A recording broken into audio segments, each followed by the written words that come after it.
Cristiano Ronaldo জীবনের ৪০ বসন্ত কাটিয়ে ৪১-এ পা দিয়েছেন গেল বৃহস্পতিবার। পর্তুগিজ বরপুত্র আছেন ক্যারিয়ারের গোধূলি লগ্নে, তবে জয়ের ক্ষুধা হার মানাবে তারুণ্যকেও। যৌবনে বিতর্ক যেমন সঙ্গী হয়েছে, শেষ দিকে এসেও আছে তেমনটা।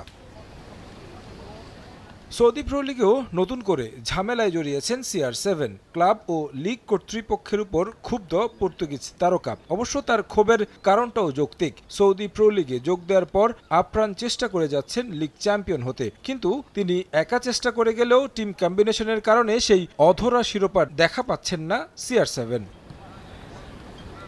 এ মৌসুমের শীতকালীন দলবদলে তার দল আল নাসর নতুন ফুটবলার কিনতে খুব বেশি অর্থ খরচ করছে না, যে কারণে ক্লাব কর্তৃপক্ষের উপর ক্ষোভ প্রকাশ করেছেন তিনি। মূলত সৌদি প্রো লিগের দল গঠনে সব অর্থ ব্যয় করে সৌদি আরব পাবলিক ইনভেস্টমেন্ট ফান্ড, যা একটি সরকারি প্রতিষ্ঠান। মূলত ক্লাবগুলোর ডিরেক্টর বডির সঙ্গে আলোচনা করে দলগুলোর পেছনে এই অর্থ ব্যয় করে PIF।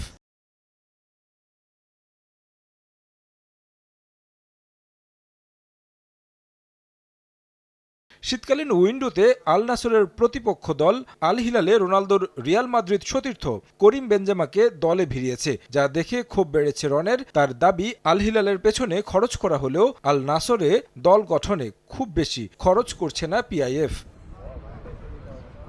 এ সমস্যার সমাধান না হওয়া পর্যন্ত তিনি আল নাসরের হয়ে ম্যাচ খেলবেন না বলে জানিয়েছেন। এরই মধ্যে সোমবার আল রিয়াদের বিপক্ষে ম্যাচে মাঠে নামেননি রোনালদো। এমতাবস্থায় সৌদি প্রো লিগ কর্তৃপক্ষ বেজায় চটেছেন CR7-এর উপর।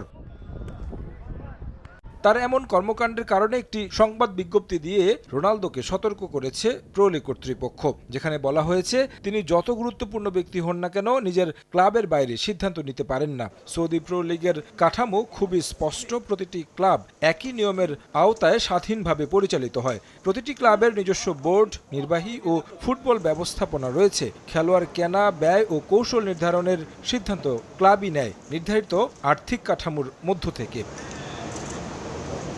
সংবাদ বিজ্ঞপ্তিতে রোনালদোর খেলার প্রতি ভালোবাসা এবং শিরোপা জয়ের ক্ষুধার কথাও উল্লেখ করেছে কর্তৃপক্ষ।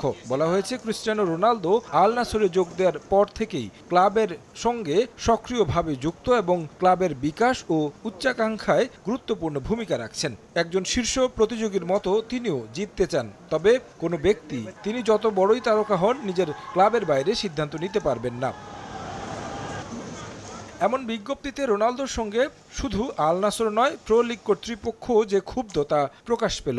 এমতাবস্থায় রোনালদো কতদিন সৌদি আরবে থাকবেন সেটাই দেখার বিষয়। তারেক হাসান শিমুল, সময় সংবাদ।